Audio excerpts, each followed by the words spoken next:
Continuation of what we heard during the previous one before the lunch break. I know that this has been too long and quite in days with quite intense discussions, but we have an outstanding lineup of presenters here, and I think that it is going to be a very, very interesting session.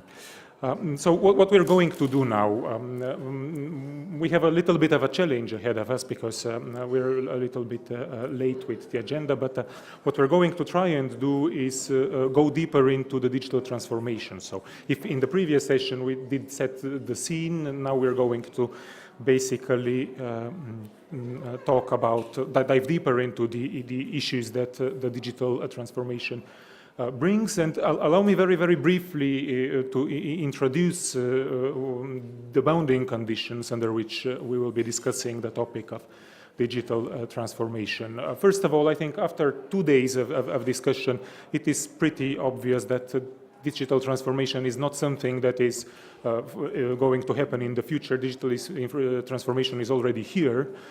It is ongoing, whether or not we like it, and associated with it, we have challenges that are happening faster and that probably have a deeper impact on our societies that we imagine. And we as society on multiple levels have ahead of us 3 options. First of all, we can follow what's going on, and the second option is to adapt, and the third option, I think we would all agree that is most important, is to be able to lead. Clearly understanding that we cannot lead absolutely everything. It was said many times that we have to set our priorities, right? If everything is a priority, then there are no priorities. And the bounding conditions, I think the images on the right side very nicely exemplify what is going on. The first picture from 2005 here on the slide shows the PayPal conclave in 2005. Then we see the same thing in 2013. You can immediately notice quite a difference. The penetration of all those devices, this IT changing our daily lives. Now we have so much data that there are emerging opportunities and challenges associated with artificial intelligence and so on.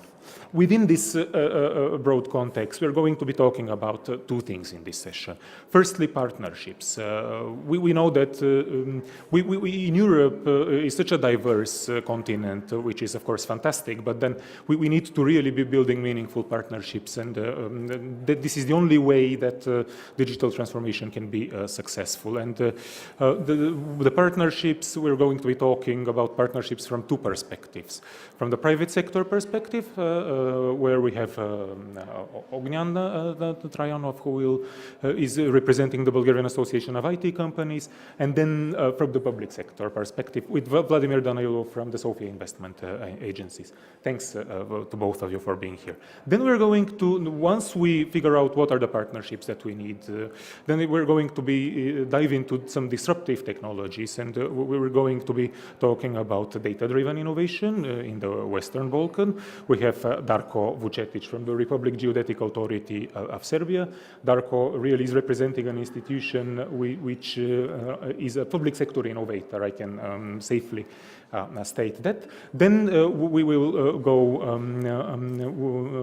to artificial intelligence with Martin Pečar, who is an entrepreneur and a researcher, so a very, very interesting profile, bridging the gap between the research dimension as well as knowing how to actually build something, build a business out of research findings.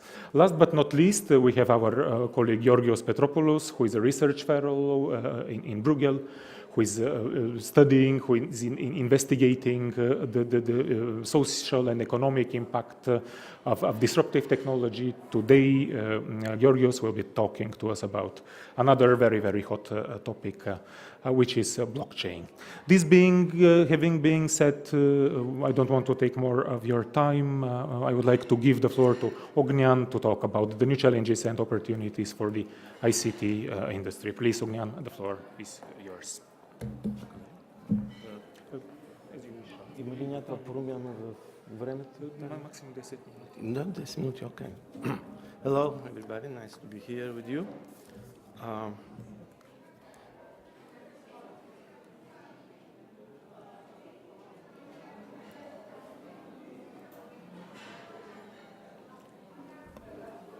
Obviously, there is a little bit change in the presentations.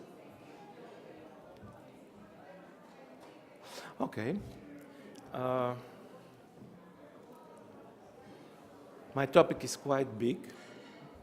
If I will add to the challenges and opportunities for the ICT business, also the impact to the society, then the whole conference will be covered in my 10-minute presentation. So the challenge is very high, but let's see if we can manage. Okay.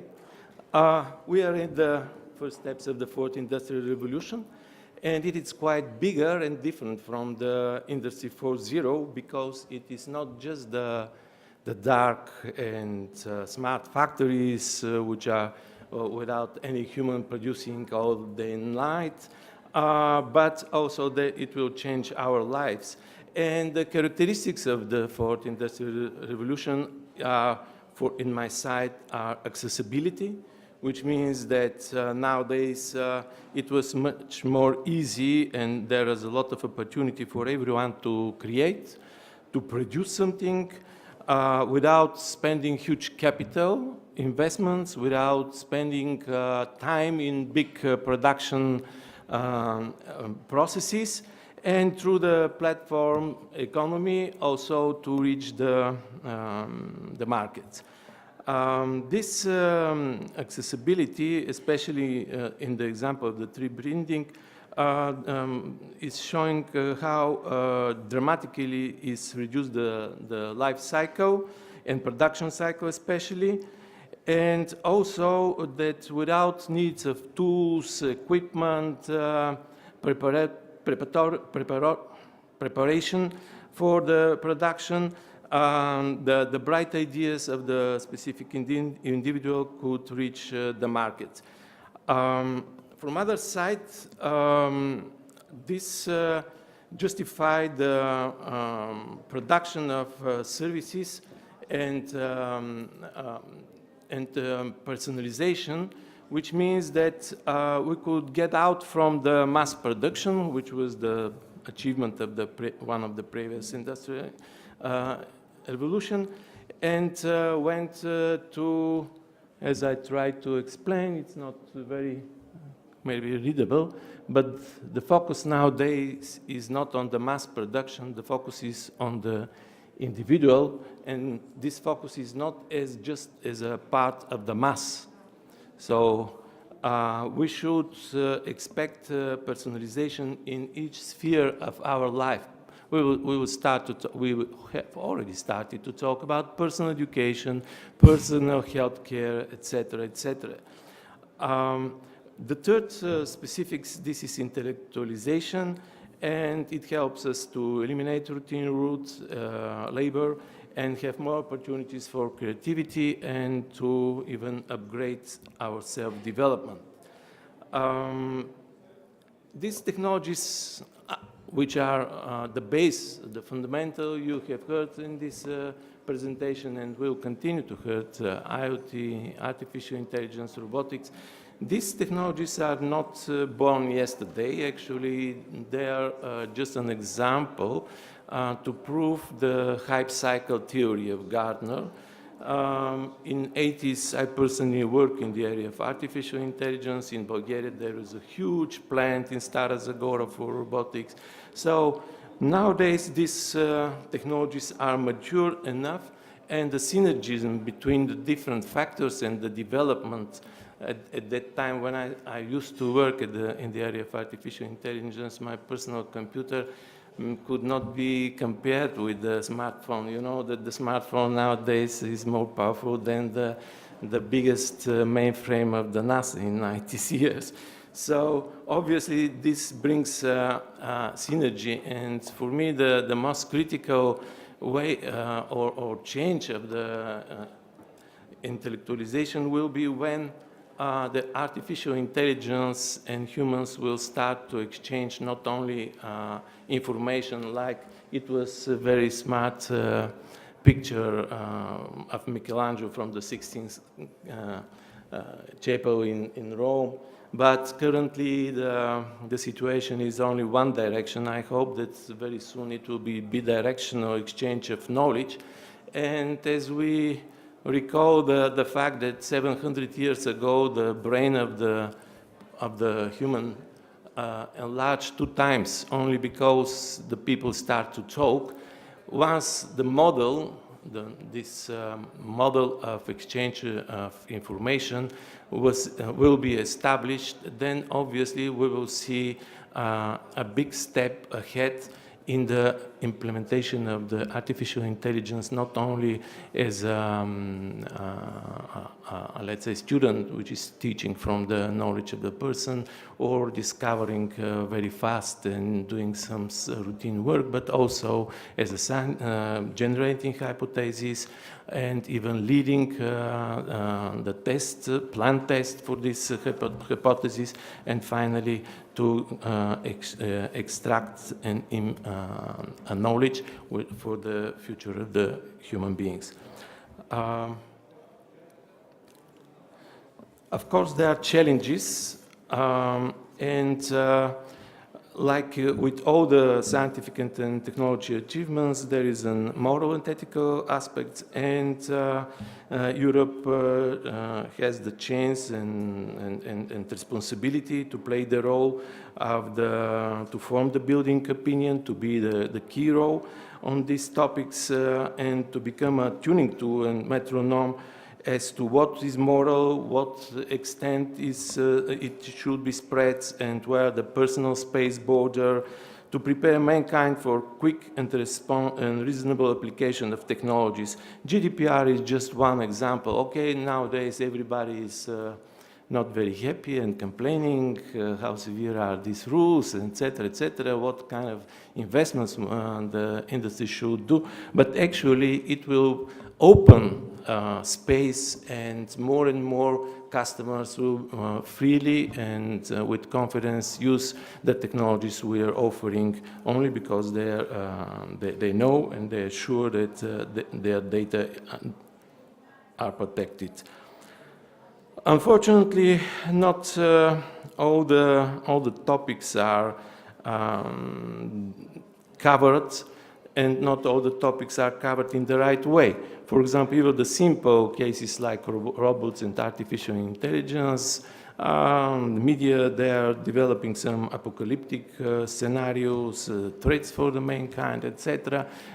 And for the topics which are really heavy and really of high interest, like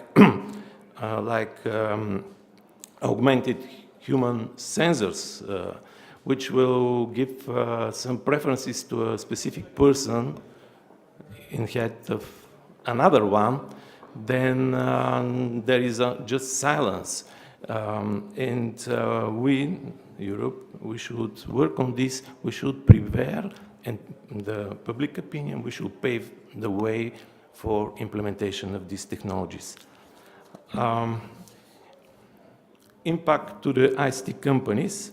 We are convinced we know how to manage with the high speed of the change in the technologies, but nowadays a new challenge is coming, a lot of new application areas. If we look back, we will remember when mainframe disappeared and was exchanged by local networks, then the system engineers which used to serve the mainframes, they were the gurus, and we are waiting in the queue, they to afford to use the mainframes, just lose their power. Then the cloud drop out the system administrators of the networks, then the software as a services withdraw the system integrators from the leading role. And even at a certain degree nowadays, we're looking that software as a service is changing the role of the consultants for business applications. So, okay, we are used to match these challenges and these changes, but the new application areas are a real challenge. Like, for example, we should learn even the stonecraft masters how to use robotics here in Bulgaria. Because my time obviously is going very quickly, I should switch to the next slide. Number one for us, this is challenge. This is severe demand of talent, and to keep on board the talents, we should implement and manage with different challenges, like to prove to the people that they will not lose their own identity and they will achieve more and more significant results in the company. We should be attractive not only as a sterile production facility, but also as a place for development and realization of the people. Let's finish with the IT Association. In our associations, there are 7 working groups. Some of them are mentioned Industry 4.0. We missed the chance to influence, let's say, to give some advices for the smart specialization of Bulgaria, and as a result, Bulgaria has 34 areas of specializations. Great if we are so powerful, but for the Industry 4.0, we are not ready to step back and to afford some wrong strategy which will reflect to the development of the industry. The other special working group is devoted to the blockchain, especially its application in non-financial sphere, like electronic voting as a first initial step to the direct democracy. We have a memorandum of understanding with 5 universities, 6 IT associations of the Western Balkans, and we reached the level of co-petition to share investments in the new emerging technologies together, companies, and we are not looking as competitors anymore in the different areas of education, market abroad, etc., etc. Also, we are investing in innovative projects to help change and modernization of our educational system at our own risk, just to present to the society good examples with the hope that and wish that the government officials will recognize these good examples and will give more resources.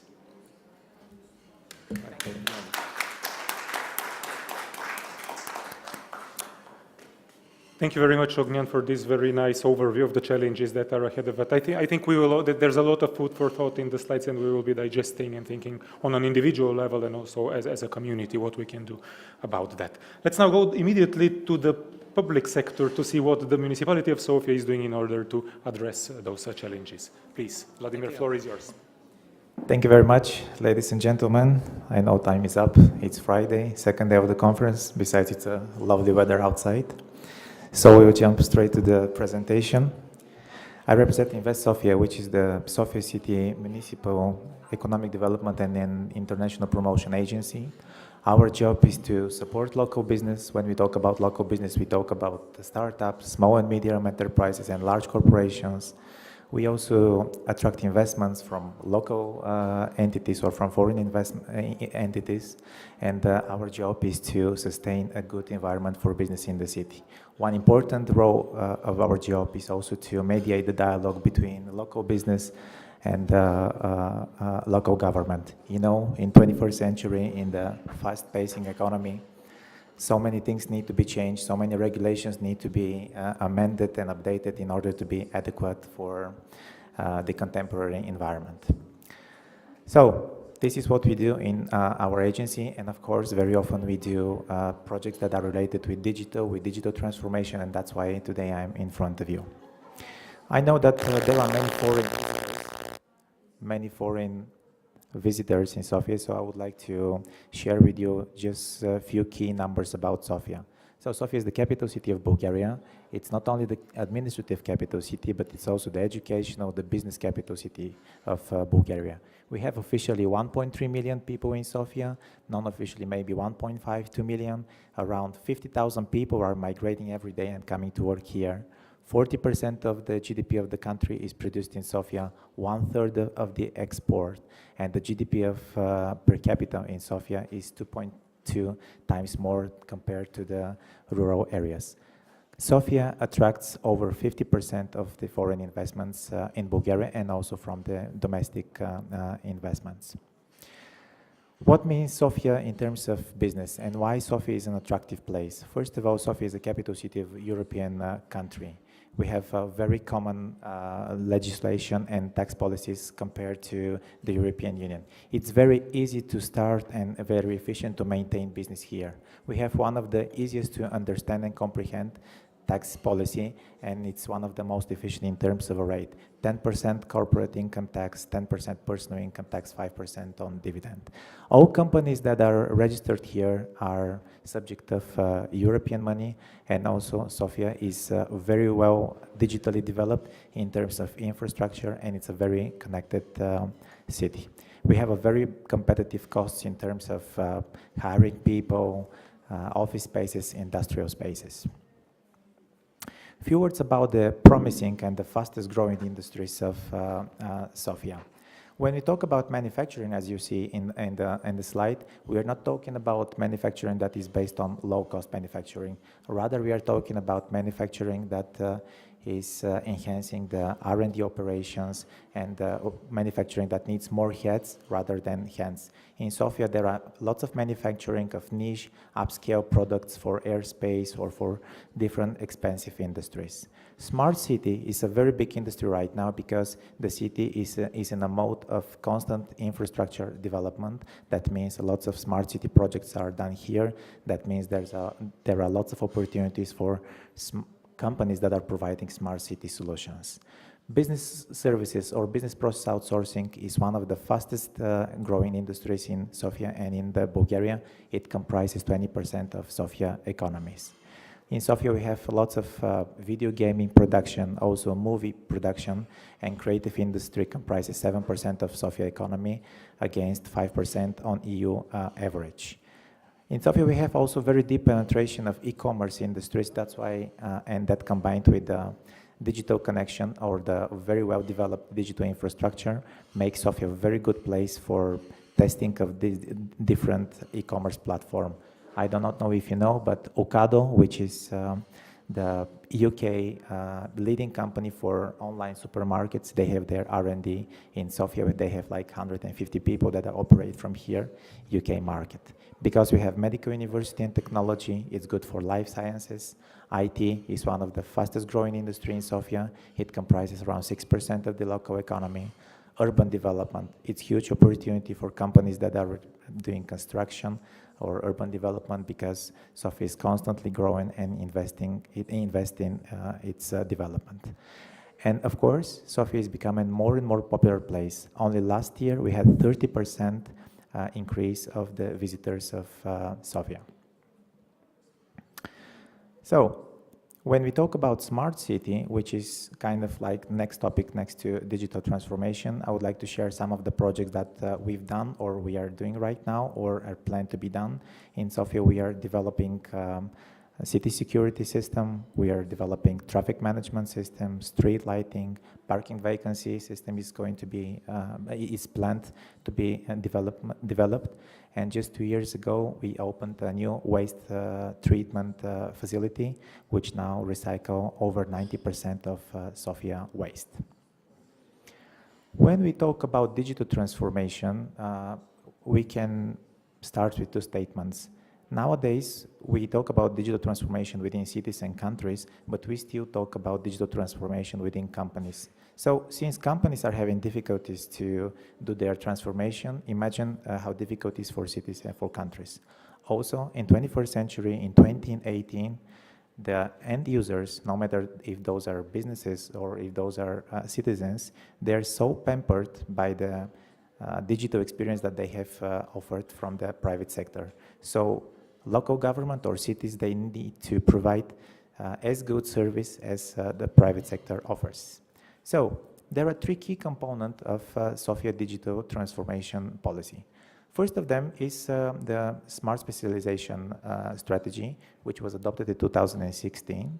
After sectorial analysis of Sofia's economies, it became obvious that the two industries that are pulling all other industries ahead are the IT and creative industries.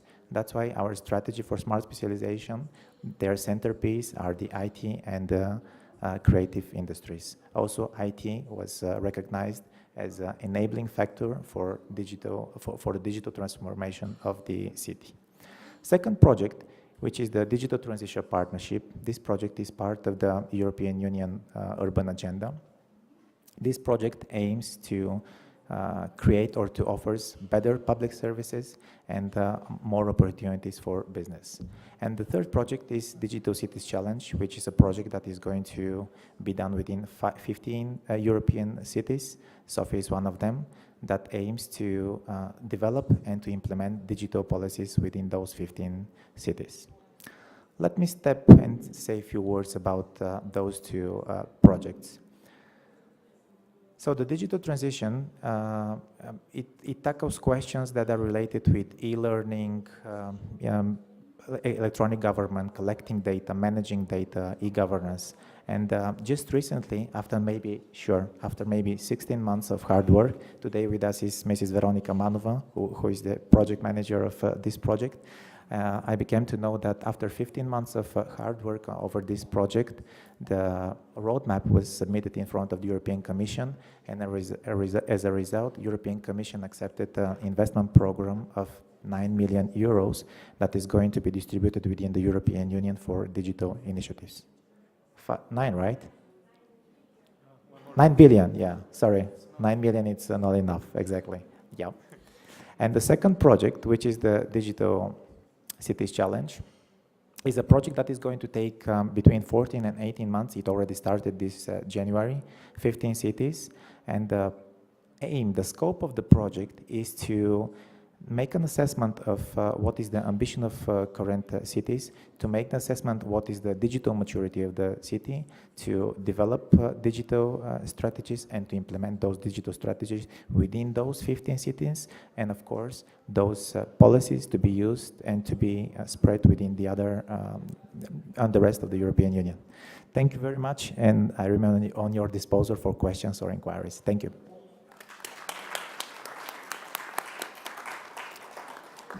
Thanks to you, Vladimir. A very, very interesting presentation showing us all the interesting and on an operative level things that you're doing in Sofia. I think that other local authorities have something to learn from Sofia and adapt similar approaches. From the local level, we immediately would go to the national level. Our next speaker, Darko, will speak about data-driven innovation. As you all know, it is absolutely impossible to think of digital transformation in the absence of data, in the absence of lots of data, actually. So, Darko, please. Thank you, Alex. It's a big privilege to be here, and my name is Darko from Republic Geodetic Authority. This is special governmental organization in charge for state survey, real estate catastrophe, utility catastrophe, and all these geospatial data, which, as already mentioned, is playing a crucial role in this digital transformation of the society. And in the bottom of this slide is the 10 data sets that it's according to ASLIC. It's a base data sets for enhancement of the efficiency of the government, also transformation of the market and society. And Republic Geodetic Authority is actually in charge for almost all of them, which is very big opportunity, but let's see how is the status in 2015. Just to remind you that Serbia has 7 million inhabitants, and 3 million, are not living in the streets without house numbers. So our data are completely outdated at that time. And if we go further, it's also it was a complete mess. And we decided that we need to act urgently because, in a couple of years, we would be totally irrelevant institution, if we have outdated data and we can't follow all these new technologies and new movements in the market itself. And we decided to come up with updating the data, with service providing, the new services and so on, but we forgot something very important. Do you remember Kodak? Kodak invented the digital camera and invested heavily in innovation in 1975, but still Kodak couldn't abandon its basic business model. They still, even just recently, producing these analog films, and that ruined the company, and it's done too little and too late. That's why Republic Geodetic Authority decided to work with Deloitte in order to try to find the best possible business model and also to transform institution in the most efficient manner. That's why in 2016 we came up with a new strategy to support the economic reform and to promote the fast and easy and rightful decision making at all at the strategic level according to the geospatial data. And the top of our priorities are advanced national spatial data infrastructure that gathers all the spatial data in one country. Why? Because the goal of spatial data infrastructure is to support new business processes, create new business opportunities in spatial information industry. Not to be, so just to work on facade, but we need to work really on the infrastructure. We try to figure out what really market needs, what are the environment in our government, and also what are the best practices in other countries, and we follow also GRC works and so on. And we were the first country that we done some kind of assessment and with the global diagnostic tool of SDI Implementation. And it's clearly, we identify that social economic impact and the application of the national spatial data infrastructure are on a very low level.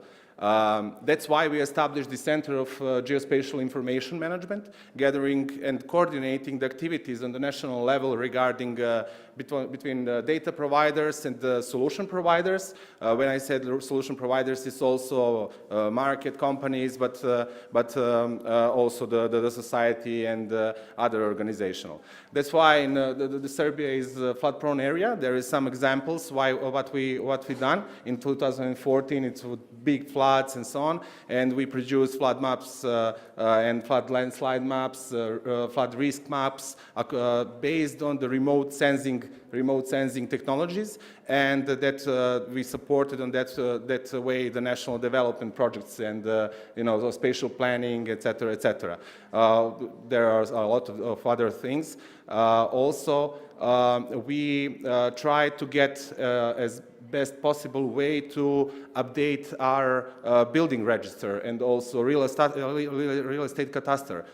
So we worked closely with Catapult from UK and launched some kind of let's say invitation for other companies and implemented machine learning techniques for extracting the footprints of the buildings, and also to update our existing register, which were totally outdated. Colleagues from Niš told me that in our official register, that old fortress in Niš from 18th century is as illegal objects is noted in our register. So it's quite. Also, the new product that we launched together with the Ministry of Justice, I think, and also with the Notaries Association is real estate and price register. We noted, we registered all the transactions from 2012 until just recently, today, on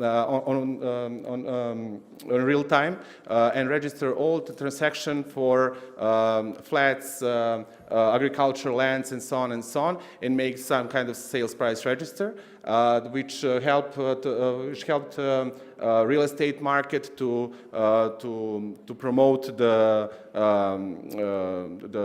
transactions and so on, but also it is the part of the taxation reform in Serbia in order to some fair transactions, fair taxes, paying fair taxes. Also, from 4th of December, we launched the new national Geo Portal. We like to call it a digital platform. It's on local level, of course, not like, sorry, yeah. We allowing our users, it's publicly available, to find the data, to connect their old data sets and services on the platform, to create new data sets, to download the data, to print, to have a lot of activities. And also here there is no only data from Republic Geodetic Authority, but also the data from all other national data sets like geology, statistics, price register as well, and it's also available on the mobile phone.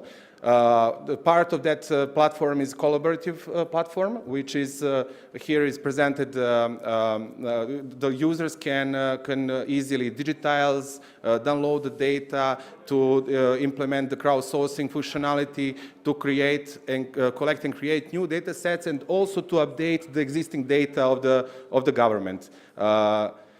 There are a lot of other examples here, and part of that digital platform is also mobile app. We call it Crowd SDI, which is launched last week. Verification and validation of all crowdsourcing data which is collected by other authorities and also the citizens. And it will be as a test, we tried to collect the illegal and the waste dumps. And to verify all these pictures that is collected on the field, and also to link that with our digital platform and to visualize in order to promote this way for local municipalities to react according to the request from the citizens.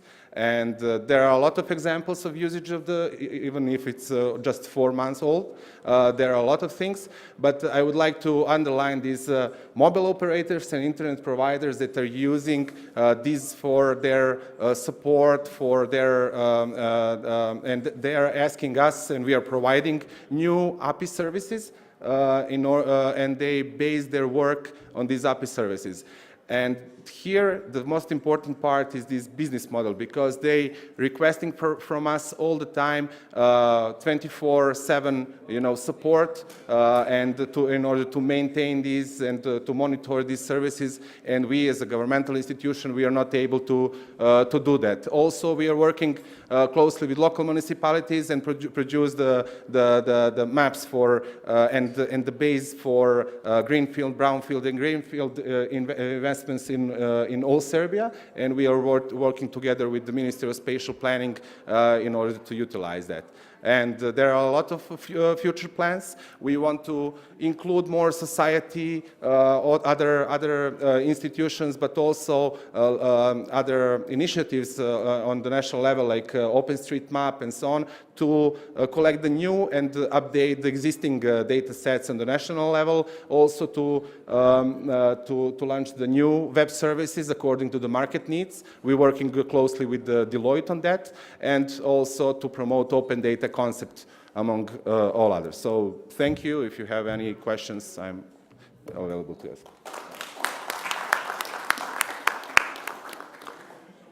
Thanks to you, Darko. I think that what we just saw is an innovation on a Serbian level, but also on a European level. And the fact that you're unlocking so many data sets that can further be reused is only to be welcomed, and is a model to be followed, actually. So let's now have a look at what we can do once we have the data. We're going to be talking about artificial intelligence in our next presentation, and we're going to see the perspective of the innovator on why is artificial intelligence going to change our world. Martin, the floor is yours.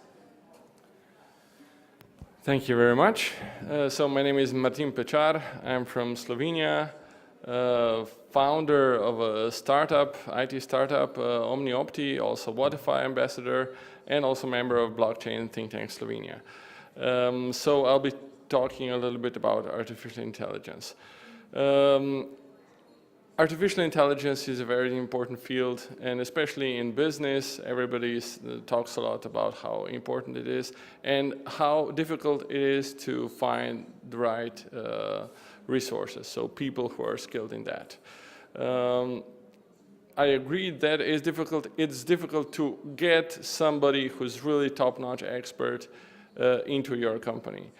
However, one of the possible solutions is really to cooperate between the companies and to outsource simply the needs for the AI. So I mentioned I'm from Slovenia. What is so special about Slovenia except the love in its name? The thing is, we have over 300 experts on artificial intelligence, big data analytics, and so on. So data scientists, which is about 1 per 7,000 inhabitants. I believe that's the highest density in Europe or perhaps even globally. And we have a lot of long history of the Slovenian School of Artificial Intelligence, started by Professor Bratko many decades ago. And one of the things that we did with Wi-Fi is also a matchmaking event in March, which was, the goal of it was to connect the experts with the businesses. So to cover the business needs with the experts that are available. Many of them are in different research organizations. Let's say Josef Stefan Institute is the biggest one with 100 data scientists, but they mostly do different research projects and so on. And they're hungry for industrial projects. So there's a lot of opportunity for closer cooperation. We expected more industry from EU at that event, and the options are still open, so it's still possible, of course. Okay, let's start now with the basics. What is artificial intelligence at all? The definition was done by Alan Turing, mathematician. The ability to determine whether you communicate with a human or a machine. So if you would be chatting with somebody in another room, would you notice if that's a human or not? That's the Turing test. So if the computer passes this test, if you're not able to tell the difference, then it reached artificial intelligence level. And we have many chatbots right now available already, and some of them are quite good at this. So if you're not experienced in this, if you only have some specific tasks or specific information that you want to acquire from them, they're very good and they might fool many people. Of course, if you're an expert, you know what to search for, where are the tricks. However, they're really very useful. Machine learning was one of the earliest applications. So the most used model was the regression tree. So here we see a picture of that. So it's a tree, and which is a descriptive model of the information, of the knowledge that you're able to extract from the data. On the other hand, artificial neural networks, which are more popular lately, are more versatile. They can handle non-linearity, but they don't give you a descriptive model. So there's no explanation of what is the model behind. Okay, so there are many features of current artificial intelligence. So here's a picture of neural networks. So we have some input layers of the artificial neurons, some hidden layers, and an output layer. So you basically, this works like neurons in the brain. You have some input data, so some numbers, and they go through the network, and then you get some results. We've heard of many recent successes with artificial intelligence. So understanding speech, playing games, for instance, Go or Atari games. So artificial intelligence was able to learn this better than humans. Well, we know the Deep Blue learned or play chess better than humans, but it was programmed. But now with Go, it was not programmed to do that. You just had the neural network and it learned by itself. And it learned by continuously trying millions and millions of different games. And you had several neural networks that were competing against each other. So you're raising the bar somehow through the process. Okay, autonomous driving is a very important driver for the advancement of this image video processing and so on. Industry 4.0, we've heard a little bit about it already. What artificial intelligence is focused on in the moment is mostly cooperation between humans and robots, and also teaching robots how to do certain tasks without specifically, let's say, programming them, but actually showing them how to do that a few times, and then they can learn how to do that. Behavioral science, or let's say marketing, advertisement, even elections, they say, are very nice applications of that. Creative industries like designing mottos, even writing songs, doing the pictures, and so on. My wife is a music teacher, and a few years ago she said, well, computers are never going to be able to play the piano as a human would. But a few months ago, I listened to a presentation from Mr. Vladimir, I think, from Austria, and he developed a system which does the phrasing of the music pieces. So it was even more convincing than the humans would do it. Okay, the future, what does it bring? So many professions will become obsolete because for specific tasks, artificial intelligence can be much better than humans, even, let's say, for doctors, diagnosing the diseases and so on. AI, the machine is definitely better for specific tasks. So anything that you can explain to someone in a reasonable amount of time can be done by the computer, now or in the near future. However, the good news is that still AI will not be able to do everything. It still lacks so-called general intelligence, somehow combining the world as we know, as we understand it. However, for specific tasks, it's going to be very useful. It's like, you know, a hammer. You can't get such a force with just with a hand. But with a hammer, you can achieve that. And artificial intelligence will be something like that in the future. So, well, expect the unexpected. Thanks.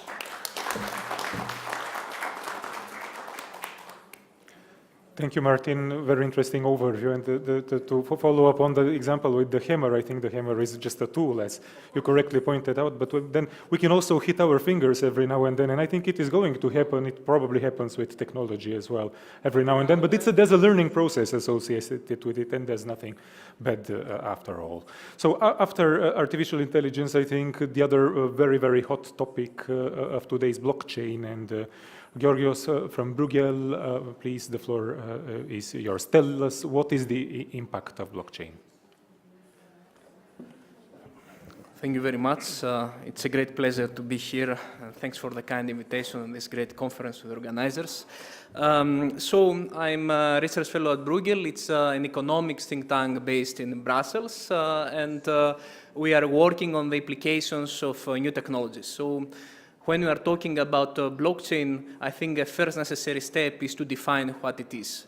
And I decided to focus on understanding the notion of blockchain in this talk, because that is very crucial in order to be able to assess its implications. So it is a trusted public ledger without single user control or centralized authority, where the participants themselves collectively keep track of the system. I will go deeper into this definition through one example, but let me just mention that this new technology brings some efficiencies in the transactions. It reduces, first of all, transaction cost, and they have been reported drastic decrease in verification and access to network cost. They can contribute to reaching a point of global interoperability, which is very important when we are talking about globalization, but also when we are talking about Industry 4.0, where connectivity is a very important element. And also, it provides some transparent mechanisms of checking how the transactions are taking place. And this transparency can reinforce trust, solving problems of incentives to disclosure some activities or issues about accountability. And the important thing that we should keep in mind is that blockchain is not something that applies only on the financial market or financial sector. Anything involving different disconnected parties needing to transact with each other on a legally binding basis can do that through blockchain. So in principle affects any aspect of the real economy that satisfies this elementary characteristic. So let's see what is blockchain, and let's go to an example that is motivated, inspired by Sairo Bin. He's a CTO of City Innovation Lab, and I recommend you to check his activities online on blockchain. So let's say that we have 4 actors. They can be individuals, they can be firms, and actor A has an initial amount of money equal to 10 euros, levy if you want. So actor A, because of a real economy activity of a service by actor B, decides to transfer to actor B 5 of these units. And B decides to transfer 3 of these 5 units to D, and D 1 to C. So these transactions are recorded. These 4 players are in the same network. And the beautiful of this blockchain network is that everyone can observe, first of all, what had A had in the beginning, the 10 units, but also all the transactions that are taking place with these 10 units. So this is the transparency. And basically, we can also check the validity of this transaction. For example, if A proposes to C 15 units, the other actors will observe that A has only 10, so cannot give 15 to C. So that is an invalid transaction.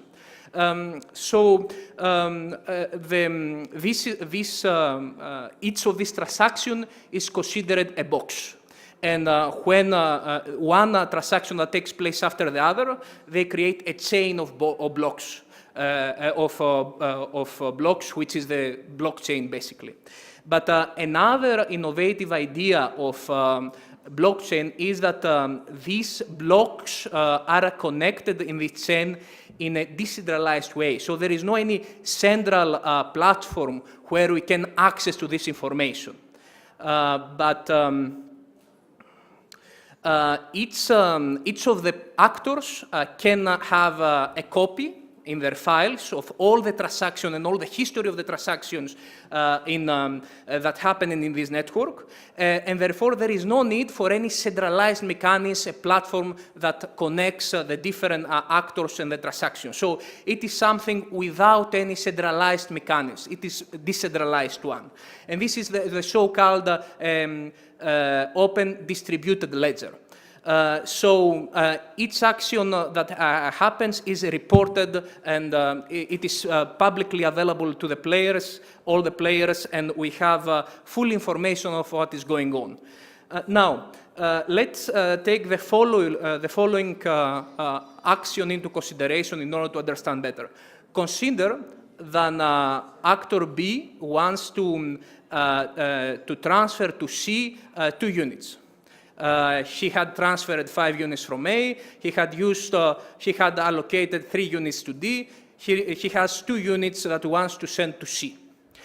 Now, in order this new transaction to be added as a block in the chain, players A and D, that they are not directly involved in this transaction, they have to come up with a key, which is a lock that locks the new box with the upward transactions that we have on the table. That have been happened. So A and D, that in this case are called minors, compete in identifying with a computing code a key that can lock this new box to the previous chain. And if D comes up with this key, firstly, then he adds the transaction the new block in the chain, and then he publishes the key to the other player so that this becomes the updated information horizon of all the players, and they are well informed about all the blocks, all the transactions of the keys in the chain. Now, one question is why D? What is the motivation for D to do that, to look for this key? Because that requires time, requires computing power, and requires effort. So blockchain by mechanism gives an award to the minor, the player that it is not involved in the direct transaction, and comes up with this key that connects the new block, the new transaction with the previous one. So there is a financial reward to do that. So having this basic function of blockchain into account, let's see what is the new mechanism that blockchain introduces. So how these transactions takes place today. So we have one user that has access to one ledger. We have another user that has access to another ledger. And in order to transact, we need an intermediary, for example, a bank. I'm a firm in Bulgaria, and I want to send some money in Chile. So what I do is I send the order for the transfer, and after 3 days, the transfer is taking place. The intermediary usually takes a fee for this service. And after 3-4 days, the transaction takes place. So what is novel with blockchain is that we don't have any intermediary. That means there is no any fee spent on the transaction, and that lowers the cost of the transaction itself. Secondly, this is something that happens in real time. Therefore, that increases the efficiency, the time efficiency of the transaction. So being in a globalized world that we want to interact, to transact with other actors in other parts of the world, that could be a particular important benefit. Of course, as I said, being in the blockchain network, you have access to the full information, full transaction of what the other actors of the network do. That makes trust and transparency guaranteed, and therefore it's an additional incentive to participate in that. And having this basic model into account and the benefits that blockchain can bring, so it lowers the cost of transaction in real time and incentivizes further transactions through this secure mechanism. The question is how this will affect industries. Since this can be applied to any real economic activity, we can see that that concerns all firms that operate in the economy. They could use such a technology in order to expand their services, extend their services, and transact with new areas, new markets, and incentivize entry to new markets. However, there are 3 points that should be of the concern. The first one is, what is the governance structure of this mechanism? And so far, we do not have an official and widely accepted governance structure that is applied. So it's a question that we should deal with in the near future. And it seems to be a revolutionary technology, but looking at the human history, whenever we move forward with new technologies, there can always be mistakes or something does not work well. So we need to define rules what we will do in these cases. The second issue has to do with the inclusiveness. Who will participate in this new model of transaction? And there we see that we need some digital literacy in order to be able to have access to grasp the full benefits of this new technology. So it's also a matter of education, of training, to prepare the younger generations to be ready and try to use in the most possible efficient way this technology. We are still in the infancy of these models. There are still many, as we move forward, efficiency and implementation will grow, probably to an exponential pattern. However, first concerns about how technology, how energy is consumed for the operation of these networks and these technologies started being a concern. And this is another point that we should consider, especially given the priority we give to environmental policies. Thank you very much.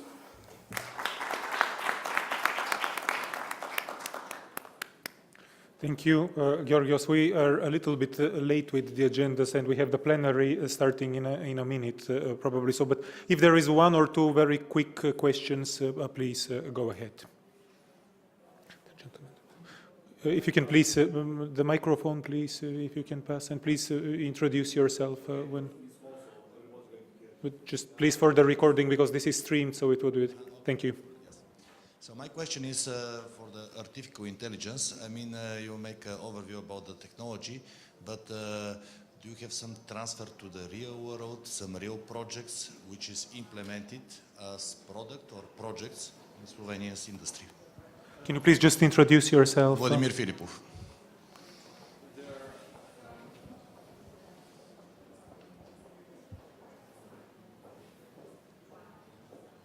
There are many already implemented projects, of course, worldwide.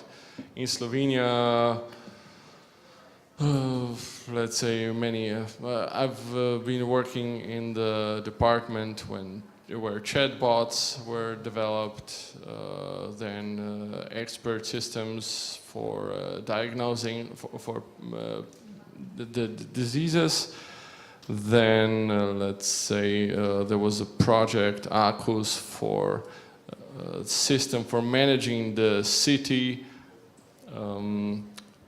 subsystems in order to obtain some goals and so on. So there are many projects and many ways how to use that. Also, let's say in the United States, Pinterest or Facebook ads, they're all based on artificial intelligence, so trying to see what's the most relevant for you in a certain, also autonomous driving, video applications and so on.